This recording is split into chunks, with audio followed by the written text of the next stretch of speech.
colleague from Charles County was allowed to go on a 40-minute tirade about Donald Trump on a bill about redistricting. I'm speaking about immigration policy. He connected it, and many people that are here were not here when that bill came. So please, respectfully, let's just stay with the bill.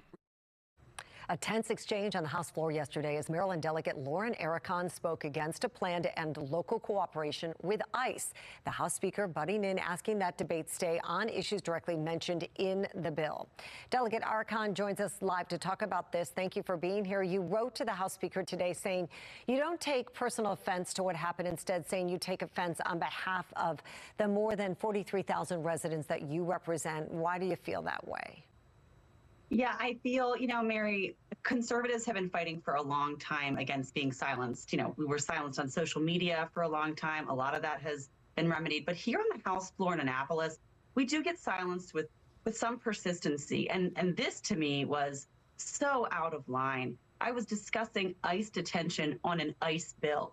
It was very germane to what we were talking about. And just the day before, she had permitted her own members of her own caucus to speak on education, Medicaid, Medicare, ICE, Donald Trump on a redistricting bill. So I had to call out the inequity, not just for my own 43,000 folks that I represent, but for every conservative that lives in the state that wants to have their voices heard in Annapolis and feel like they're being silenced. We did get a response from Speaker Pena Melnick today. She says, I make a judgment call in every moment on the House floor with a dedication to impartiality. There has not been a day since I became Speaker that I have not encouraged more civility in our politics, and that will continue to be my North Star. End of her quote. When elected delegate, the House Speaker was praised by many Republicans for her fairness on issues, willing to hear all sides. We heard from many Republicans on our own airwaves. Do you have a different opinion now? I am disappointed. I think a lot of times on the House floor, people get very emotionally invested in things. And it's possible that, she got emotionally invested in the topic and the bill, and so she perhaps came after me unnecessarily harshly. So I'm really hoping that what we will see going forward is more civility, but not just being preached at the conservatives, but coming also from the Democrats and allowing the conservatives to make the arguments that our people want us to make.